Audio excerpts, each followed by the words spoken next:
출애굽기 17장 1절에서부터 7절까지 구약성경 108면, 제가 가진 성경책을 구약성경 108쪽에 있습니다.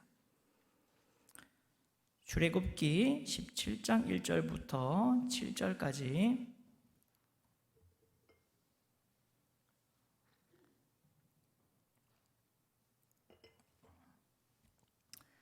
우리 한 절씩 번갈아 가면서 읽고 마지막 7절은 우리 한 목소리로 같이 읽겠습니다. 제가 먼저 읽습니다. 이스라엘 자손의 온 회중이 여호와의 명령대로 신광야를 떠나 그 노정대로 행하여 르비딤의 장막을 쳤으나 백성이 마실 물이 없는지라.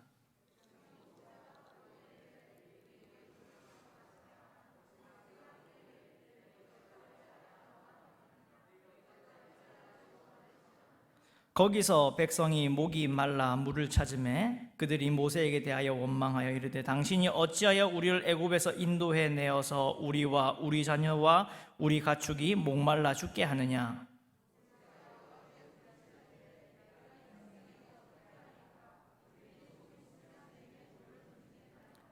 여호와께서 모세에게 이르시되 백성 앞을 지나서 이스라엘 장로들을 데리고 나일강을 치던 네 지팡이를 손에 잡고 가라.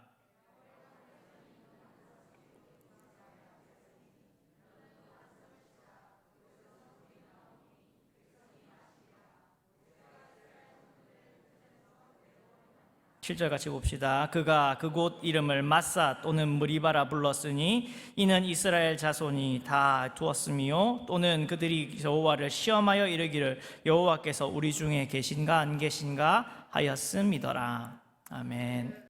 여러분, 개와 고양이에 대한 전래동화를 여러분이 아시는지 모르겠습니다. 어떤 부잣집에 할아버지 할머니만 살고 있는 그런 부잣집이 있었습니다. 부잣집은 아니고요, 가난한 집이 있었습니다. 가난한 집에 자식은 없고 그 할아버지 할머니가 개 한 마리와 고양이 한 마리를 자식처럼 두고 길렀습니다. 이 할아버지가 어느 날 강가에 나가가지고 커다란 잉어인지 붕어인지를 하나를 낚았는데 그 잉어의 뱃속에서 이상한 구슬이 나왔어요.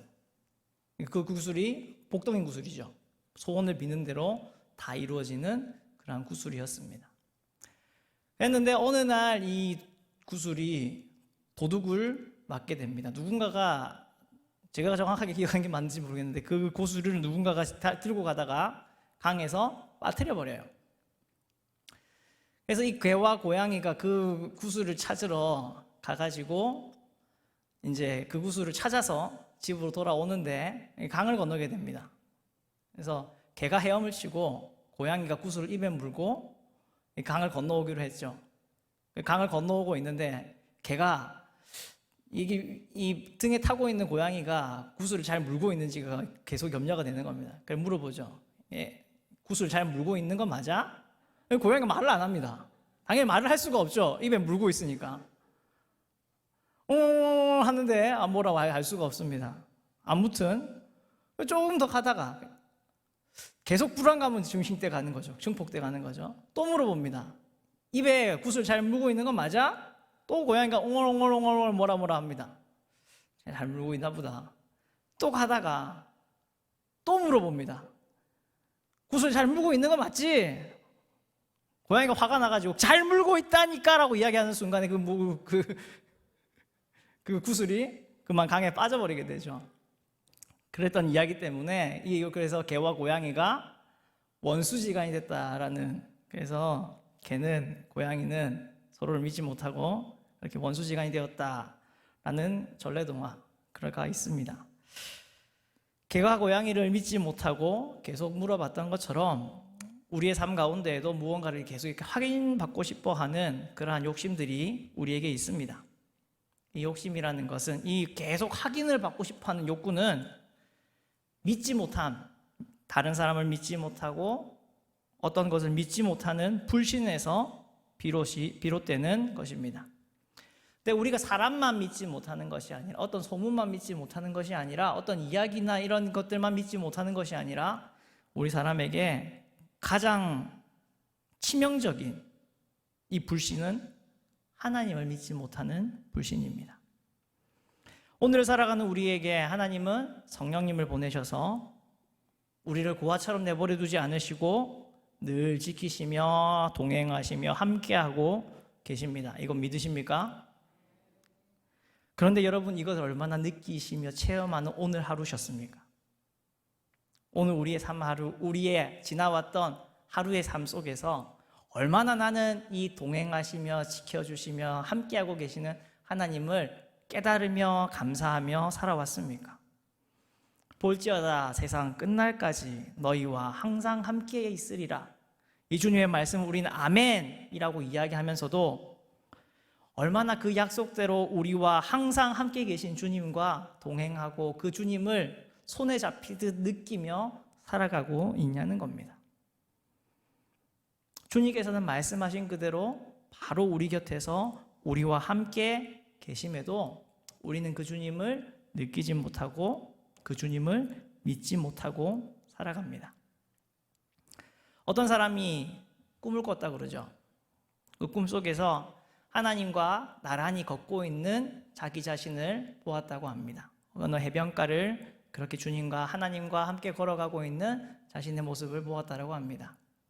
자세히 보니까 그 해변에 걸어왔던 그 길들은 자기가 살아왔던 인생의 길의 여정이었습니다.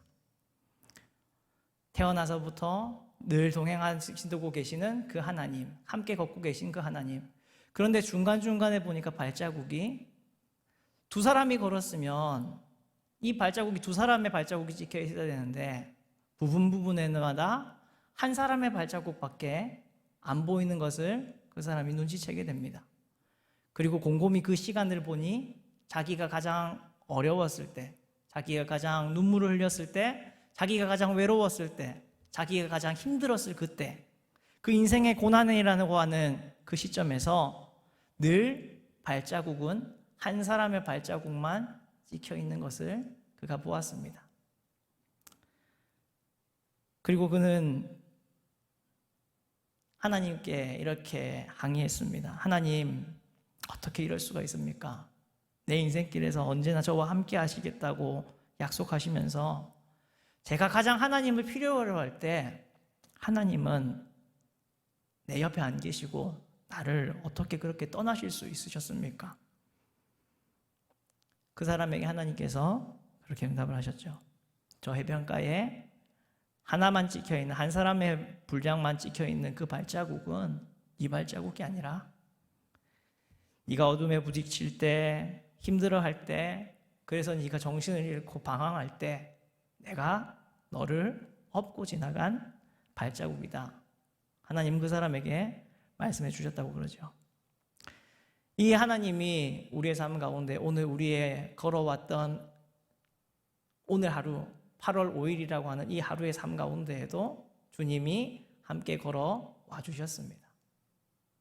우리의 해변의 인생이라고 하는 해변의 8월 5일의 이 하루에도 하나님과 함께 걸어왔던 두 사람의 발자국은 찍혀 있을 겁니다. 마치 오늘이 나와 혼자 걸어온 것과 같이 느껴지고 있다면 분명히 그 발자국은 내가 걸어왔던 발자국이 아니라 우리 하나님이 지금 나를 업고 가고 계시기에 한 사람밖에 보이지 않는 그 발자국임을 우리는 기억을 해야 할 겁니다. 사람들이 살아가다 보면서 하나님의 이 동행하심이 의심이 될 때 사람들은 두 가지 반응을 합니다. 첫 번째 반응은 하나님을 더 찾는 반응을 하는 사람들이 있습니다. 더 엄마를 잃어버린 아이처럼 그렇게 간절하게 찾아 헤매는 그러한 모습을 보이는 사람들이 있습니다. 그런데 사실 이 모습이 가장 이상적인 모습임에도 불구하고 이러지를 않습니다. 이런 반응을 보이는 사람들은 적습니다. 대부분의 사람들은 하나님의 동행이 의심될 때에 오히려 하나님을 더 멀리 떠나서 내 마음대로 내 힘으로 무언가를 해보고 그것을 통해서 하나님의 어떠한 반응을 유도를 해보려고 합니다. 내 뜻대로 내 마음대로 하나님을 통제하고 조정해 보려고 하는 그러한 시도를 한다는 것이죠. 여러분, 오늘 말씀에 보면은 이스라엘 자손의 온 회중이 여호와의 명령대로 신광야를 떠나 그 노정대로 행하여 르비딤의 장막을 쳤는데 문제가 생기죠. 백성이 마실 물이 없었습니다. 여러분, 이 사람들은 하나님의 명령대로, 여호와의 명령대로 신광야를 떠났고 노정을 행했는데 르비딤이라고 하는 곳에 이르렀는데, 이 르비딤이라고 하는 지명처럼 쉴만한 곳, 안식처에 도달을 했는데 물이 없었습니다. 하나님의 말씀대로 떠났고요, 하나님과 함께 또 그 노정을 걸어갔는데 이제 쉴만한 안식처로 도달을 했는데 거기에 가장 필요한 물이 없습니다. 여러분, 르비딤이라고 하는 말이 쉴 곳, 안식처라고 하는 말이라고 하지 않습니까? 광야에서 쉴 곳, 안식처는 오아시스가 있는 곳에, 오아시스만 있으면, 우리가 생각하는 그 팔레스타인 지역의 광야는 오아시스만, 물만 있으면은 초목이 자라고 나무가 자라는 그러한 지역입니다. 쉴 곳, 안식처라고 하는 이 르비딤이라고 하는 곳은 오아시스가 분명히 있어야 되는 곳이에요.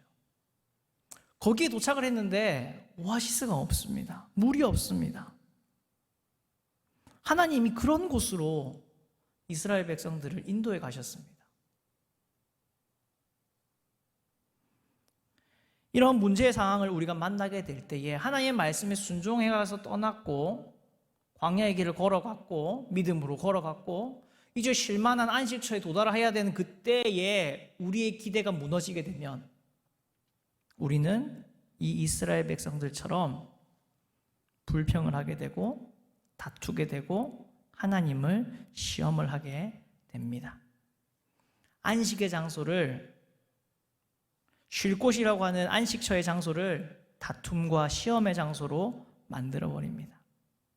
르비딤을 르비딤으로 만들지 못하고 마사와 무리바가 되어버리게 하는 그러한 순간들을 우리는 만날 때가 있습니다. 언제요? 하나님의 명령에 순종했는데도 불구하고 무언가 부족한 르비딤을 만나서 그곳이 마사가 되어버리고 무리바가 되어버리는 그러한 순간들이 있다고요. 여러분, 하나님은 자신의 이름을 여호와라고 가르쳐 주셨습니다.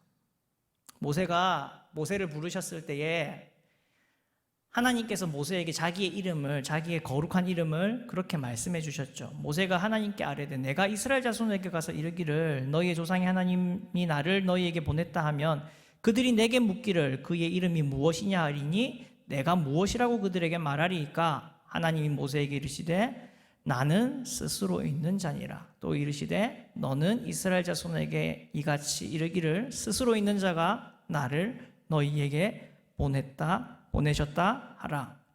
그렇게 말해 주셨습니다. 하나님의 이름은 여호와고 그 여호와의 이름의 뜻은 스스로 있는 자라는 겁니다. 이름이라고 하는 것은 그 존재에 대한 설명을 잘하는 무언가를 명칭을 붙인 것이 바로 이름입니다. 하나님은 어떤 분인가? 하나님은 여호와라고 하는 분이고 그 이름은 스스로 있는 자라고 하나님께서는 말씀하셨습니다. 하나님의 그 이름 속에는, 여호와라고 하는 그 이름 속에는 존재에 관한, 능력에 관한 뜻을 담고 있으셨습니다. 하나님은 스스로 있는 자이면서 동시에 그 이름의 말처럼 또한 내가 되고자 하는 대로 되는 나라고 하는 의미인 것입니다. 내가 하고자 하는 대로 이루어지는 존재다라고 하나님께서는 이스라엘 백성에게, 모세에게 그 하나님의 이름을 가르쳐 주셨습니다.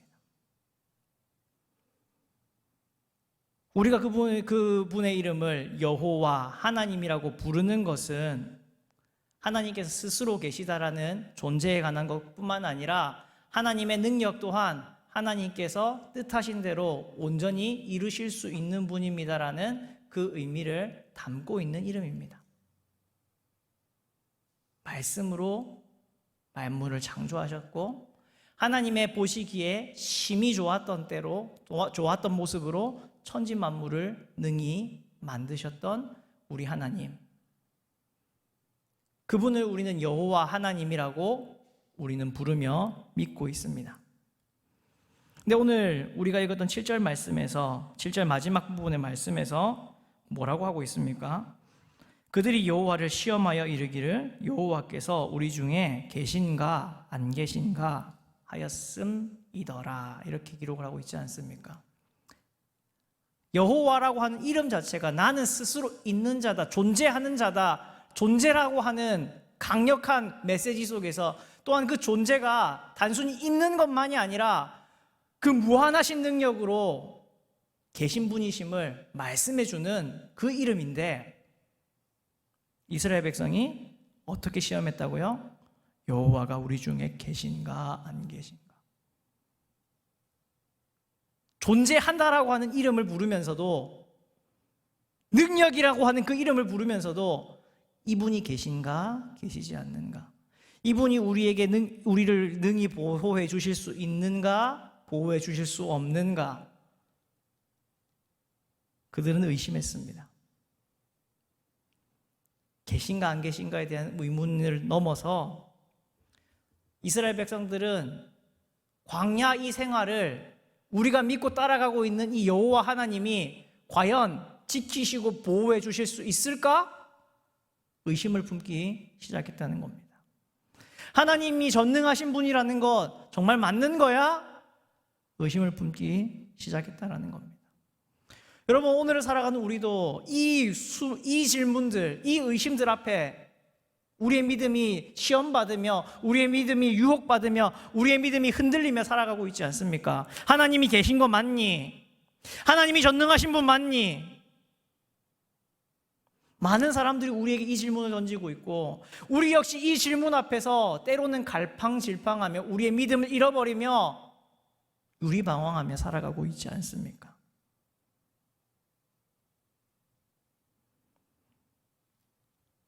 물이 없다고, 내게 필요한 것이 없다고, 내가 기대하는 대로, 내가 원하는 대로 되지 않는다고 하나님이 계신가?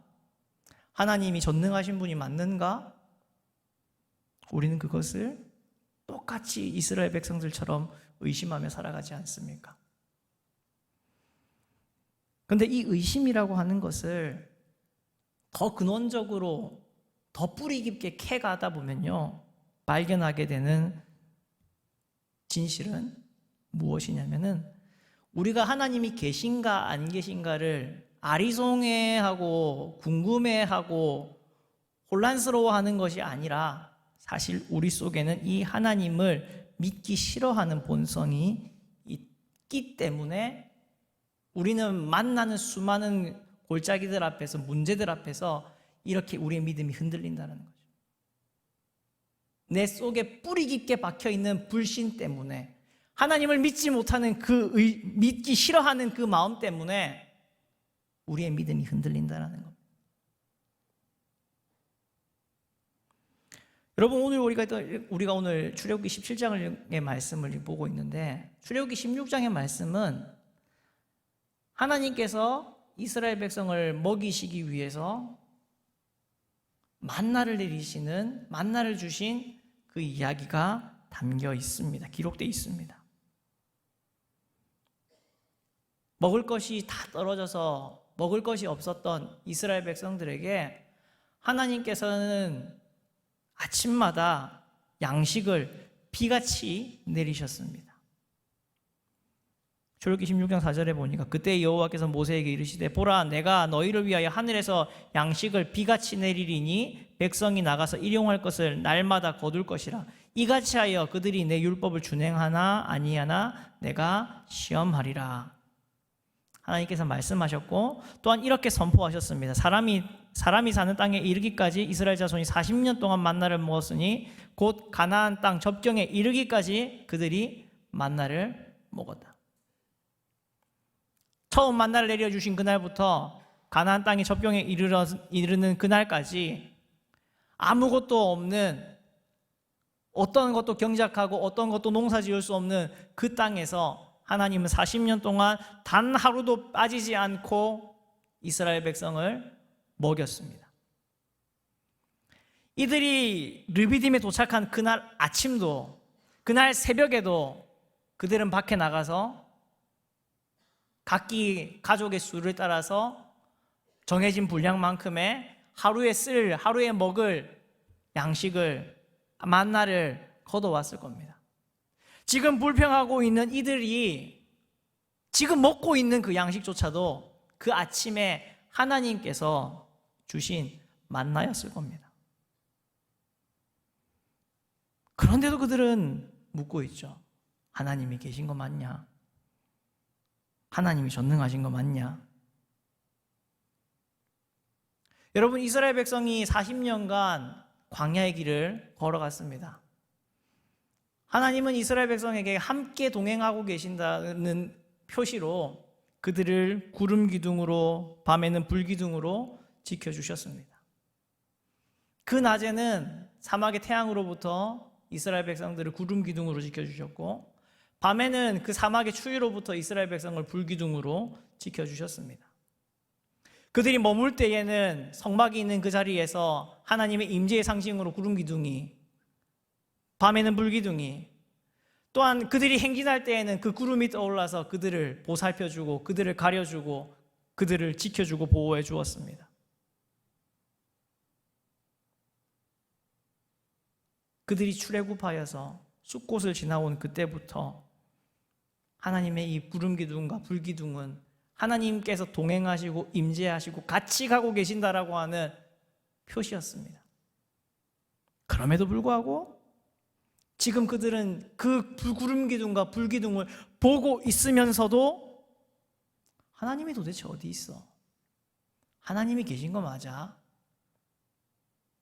그들이 먹고 있는 것은 도대체 무엇이었고, 그들과 지금 함께하고 있는 이 구름 기둥과 불 기둥은 도대체 무엇이며, 그 보호하심을 받고 있는 그것은 도대체 무엇인데, 이 사람들은 하나님이 계시냐 계시지 않냐 의심을 하는 걸까요? 믿기 싫은 겁니다. 믿기 싫어하는 거죠. 하나님이 계심을 부정하고 싶은 것이 사실 우리 속에 뿌리 박혀 있는 죄악된 모습입니다. 내 삶을 오늘도 지켜주시고 보호해 주시고 공급해 주시는 하나님의 손길을, 그것을 인정하기보다 아니야, 내가 벌었어, 내가 얻은 거야, 어찌하다가 그냥 생긴 거야, 운이 좋았어, 그렇게 내 삶을 평가하고 싶은, 내 삶을 그렇게 말하고 싶은 내 속에 악한 욕망이 드러나는 것입니다. 하나님이 주시고 공급하시고 지키시고 보호하심에도 아니야, 하나님이 주신 거라기보다 운이 좋았어, 내 투자의 타이밍이 좋았어, 내 선택이 옳았어, 그것을 말하고 있는 모습들. 그렇다면 믿음의 사람은 어떻게 살아가야 합니까? 믿음의 사람은 어떻게 살아가는 모습이어야 합니까? 믿음의 사람도 살아가다 보면 르비딤을 만날 때가 있습니다. 하나님의 말씀에 순종하고 하나님의 명령에 순종해서 안식하여야 하고 쉴 만한 곳으로 도착을 했는데 여전히 부족함이 있는, 내 기대와는 너무나 다른, 정작 필요한 것이 없는, 기대가 무너지는 그때를 만나게 될 때 믿음의 사람은 모세처럼 행동해야 합니다. 여러분, 많은 사람들은 모세를 비난하고 따지고 물었습니다.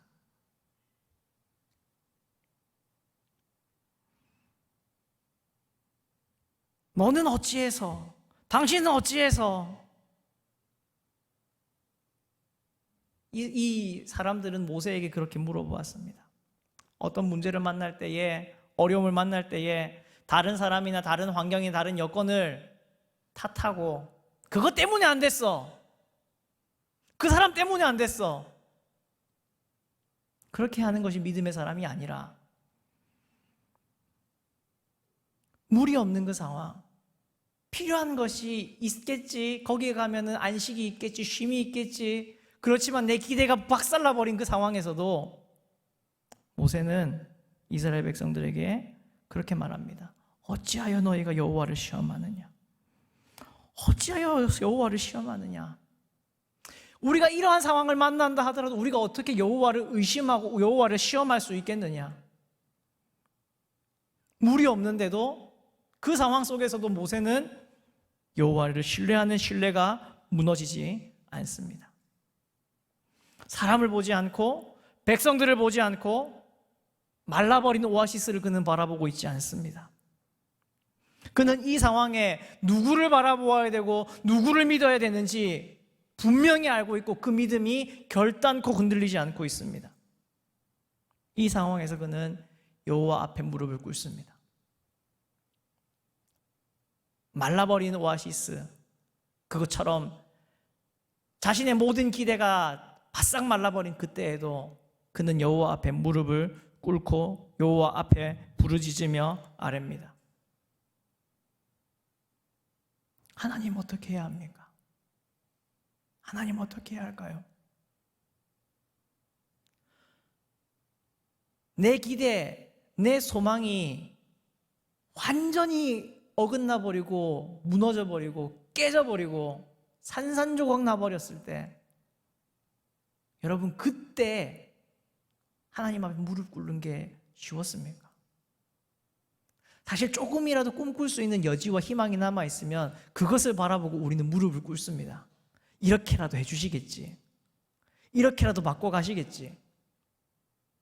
근데 그 모든 걸 다 박살나버린 그 순간에, 다 없어져 버린 그 순간에, 바싹 말라버린 그 순간에 여러분 무릎 꿇는다는 거, 여호와의 이름을 의지한다는 거, 하나님 앞에 나아가서 어떻게 해야 할까요?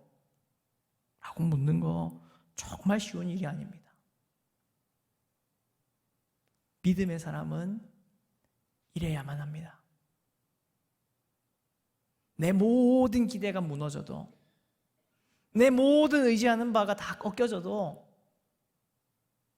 그 상황 속에서도 여호와를 붙잡을 수 있는 것이, 붙잡는 사람이 바로 믿음의 사람입니다. 그는 사람들을 바라보지 않습니다. 여호와 하나님을 바라봅니다. 하나님께서 말씀하시죠. 내가 호렙산에 있는 그 반석 위 거기서 너의 앞에 설 것이다.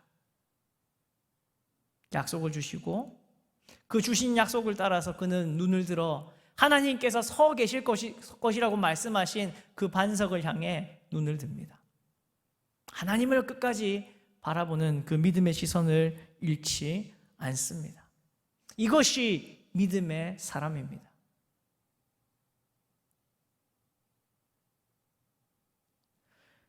하나님께서 분명히 말씀하셨어요.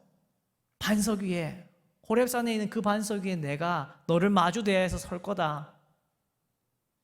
여러분, 이게 지금 르비딤의 물이 없는 환경과 무슨 관계가 있죠? 뭔 관계가 있어요? 반석 위에 여호와 하나님이 서는 게 무슨 관계가 있습니까?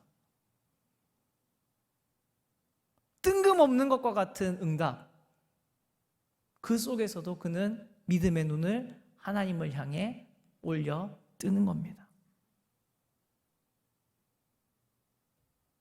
하나님은 또한 모세에게 말합니다. 백성 앞을 지나서 모든 장로들의 목전에서 그렇게 행해라.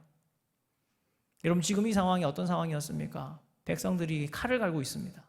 이 모세 이놈이 우리를 끌어내가지고 광야에서 배고파 죽게도 했다가 이제는 물이 없어서 목말라 죽게 만든다.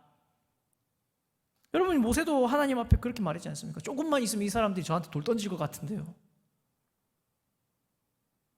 하나님이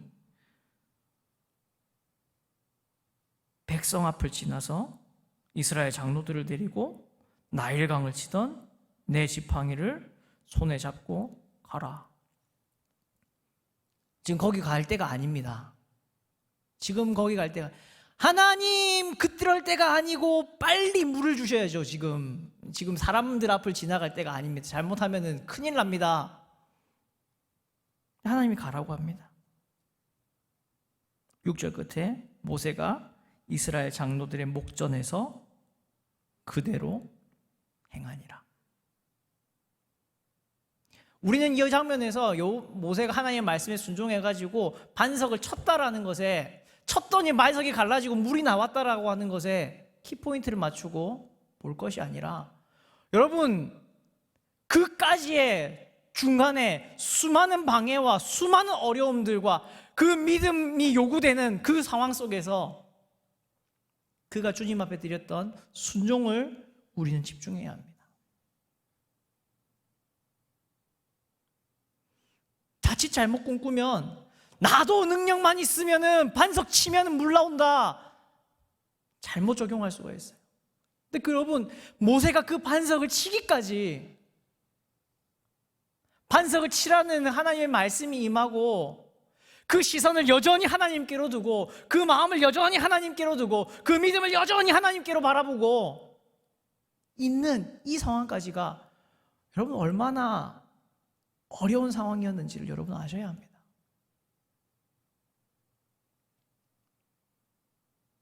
그 상황 속에서 그는 그대로 행하니라. 의심의 순간에, 좌절의 순간에도,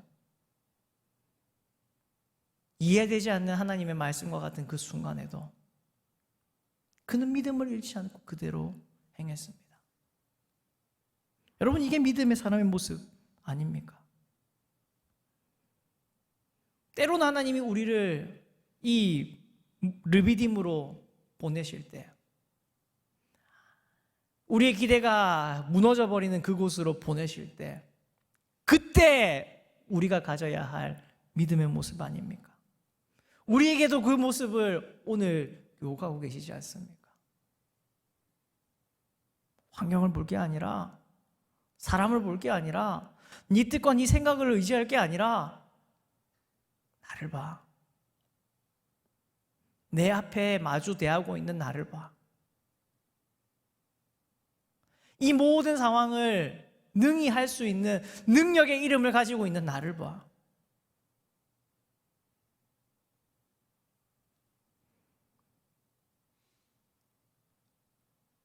하나님이 느껴지지 않을 때는, 하나님이 느껴지지 않는다라고 우리가 느낄 때는 사실 하나님이 느껴지지 않는 것이 아니라 어쩌면 우리 속에 있는 하나님을 믿기 싫어하고 하나님께 순종하기 싫어하는 우리의 악한 모습이 하나님의 모습을 지우는 순간일 수도 있습니다.